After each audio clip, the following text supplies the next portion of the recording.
Yan po guys, magandang araw po muli sa ating lahat. And proceed po tayo sa ating part 2. So continuation po tayo.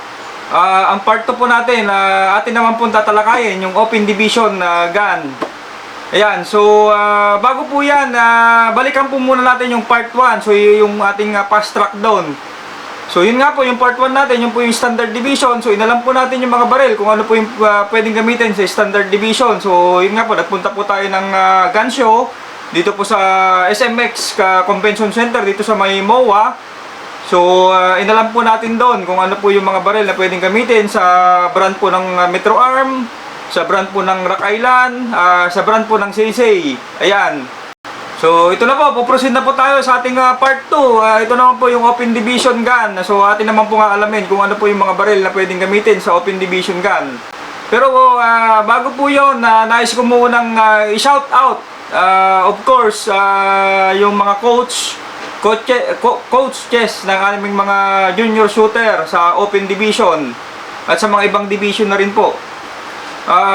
Unang-una sa open division na coach, yan, shout out po kay Sir Rico Papa. Yan, siya po yung coach ng aming mga junior sa open division. Shout out din po kay Sir Jerome Morales, coach din po ng ibang mga junior namin sa ibang division naman. Yan, shout out po sa inyong dalawa, sir. And of course, nais ko rin pong i-shout out yung tatay nung aking interview ngayon dito sa yung aming super junior na open division na si Rinrio. Ayan, so ang tatay niya po si Roy Mariano. Ayan, so shout out po sa Sir Roy.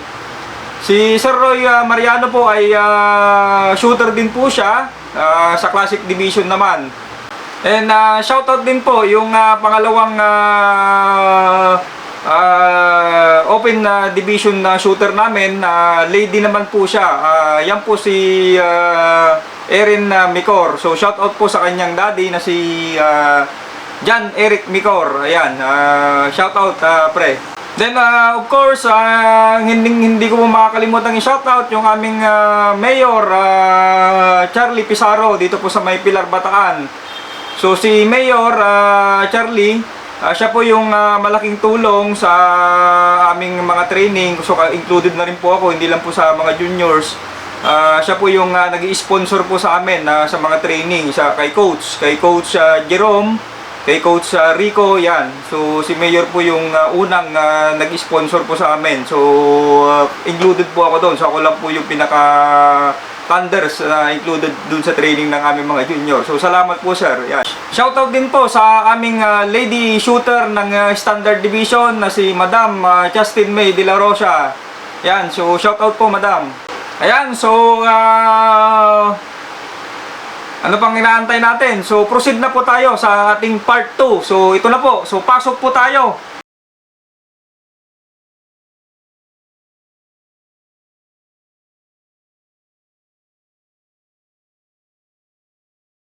Ayan, so proceed na po tayo sa open division naman ng Metro Arm.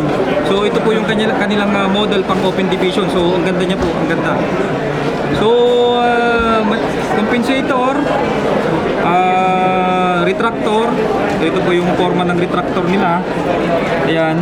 So thumb rest. So naka-dot na rin po siya. Ayan. So ang serration po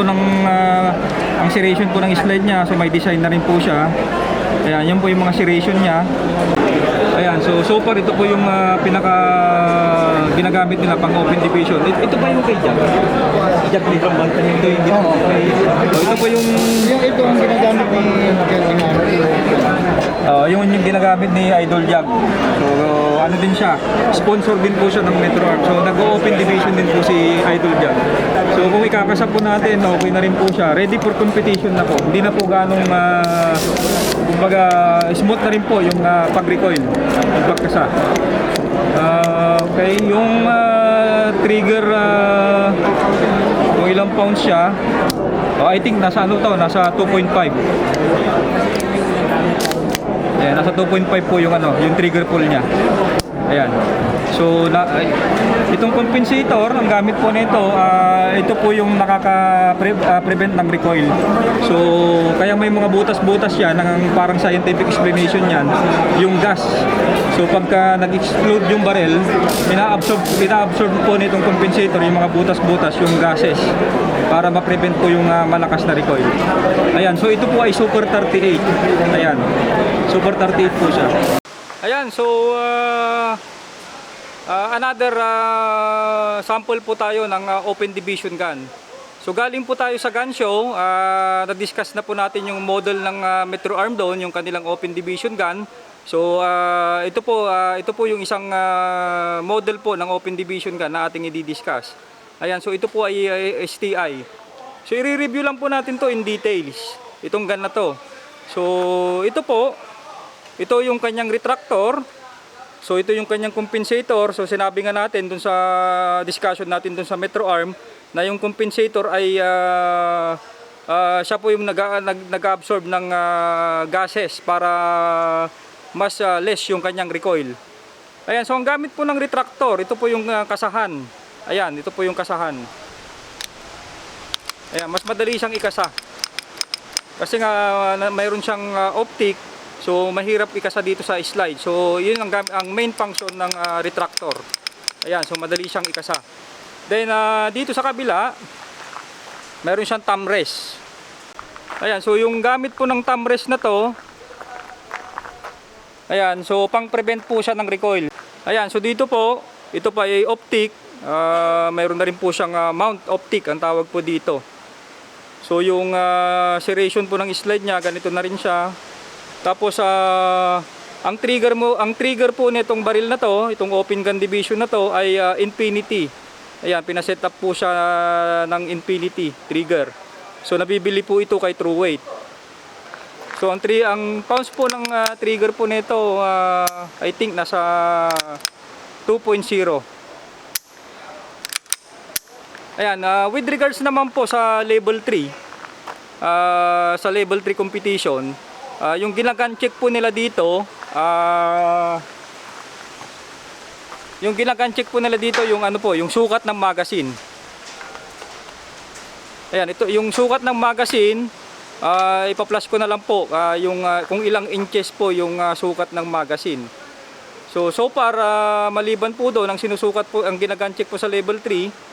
So yung mga normal na po na ginagun check sa ibang gun din, like yung classic division saka yung standard division. So dito po yung half cock. Kailangan po itong half cock na to, hindi mo siya makakalabit. Yan. So kailangan naka-full cock po siya para makalabit mo siya. Ayan, so make it sure itong half cock niya hindi po siya nakakalabit.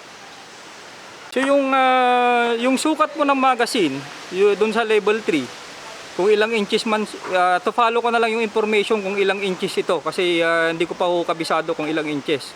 So i-research po natin kung ilang inches po yung sinusukat dito sa magazine para pumasok po itong gun natin sa level 3. So far, based po sa inches kung ilan man yon, yung maximum ng capacity ng bala mo, pwede mong isagad 25 to 28 rounds. Ayan, so yung ibang specs po ng open gun division na to, so naka-magwheel na rin siya. Ayan, so ito po yung magwheel niya. Ang brand po nitong magwheel na to ay Cafe. Ayan, nabibili po ito din sa Truweight at yung kay Speed Edge. Ayan, so ang gamit po ng magwheel, yun nga po, yung madaling i-insert yung magazine. Ayan, madali po siyang i-insert. So dito po sa open gun division, additional information po. So usually halos magkakaparehas po sila, magkakamukha po sila sa setup. So parating ganito po, mayroon siyang compensator, mayroon siyang retractor, mayroon po siyang thumb rest. Ayan, at mahaba po yung kanyang magazine at mayroon po siyang mount optic. Ayan, usually halos magkakamukha po sila. Ang pagkakaiba lang po nila ay yung brand, siyempre yung mga internal parts na sinalpak nila, like yung barrel. So mayroong naglalagay ng bars 2, may naglalagay ng KKM.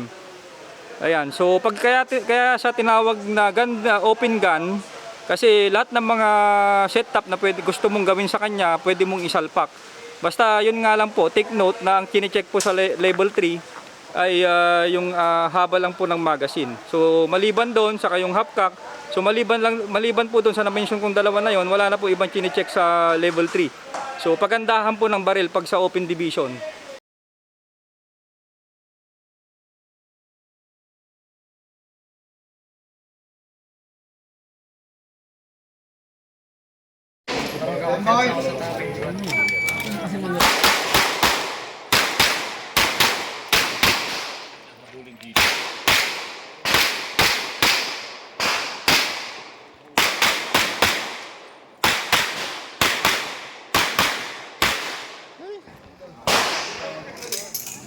Time 1-5.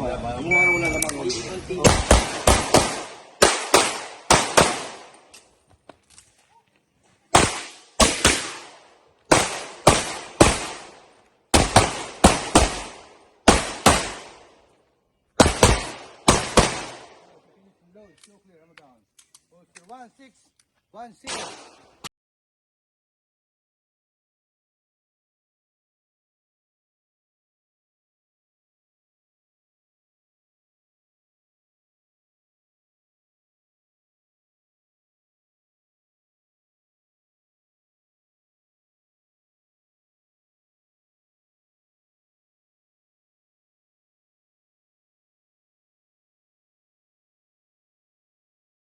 So isunod naman po natin yung open division naman. Junior shooter din po namin siya. Ayan, so ito yung mga isang pride namin dito sa Bataan Shooters na elite shooter ng aming junior. My name is Renrio Mariano, 14 years of old. Nagsimula ako mag-firing nung ako ay 11 years old pa lang. More than 3 years na ako nagpa-practical shooting. Ako ay super junior shooter ng Batas sa Open Division. Lumalaro na rin ako sa mga level 3 sanction match sa PPSA at PSMOC. My current PPSA rank is Class A. I want to improve my skills more because I want to be a GM Grandmaster. Ayan, okay. So ito ay bata nag-umpisa, super junior sa Open Division. So regarding naman sa experience mo diyan rin, Rio, sa iyong baril, paano 'yon? Nung una ka bang pumutok ng open, tumalsik ka ba? So anong nangyari? Kasi maraming sabi nilang open daw ay malakas. So ano yung masasuggest mo sa ating mga viewers na katulad mo na aspiring din na to become a shooter ng mga bata? Sa una lang talaga nakakatakot dahil sa lakas ng tunog. Pero pag nahawakan niyo na at nasanay na kayo, di naman na nakakatakot. Gusto ko magpasalamat rin sa mga nagsuporta sa akin sa buong taon na ako ay nag-shooting. Lalo na kay Mayor Charlie Pizarro at kay Justin May de la Rosa at kay Coach Jerome Morales. Tsaka sa pinakauna kong naging coach na si Tatay.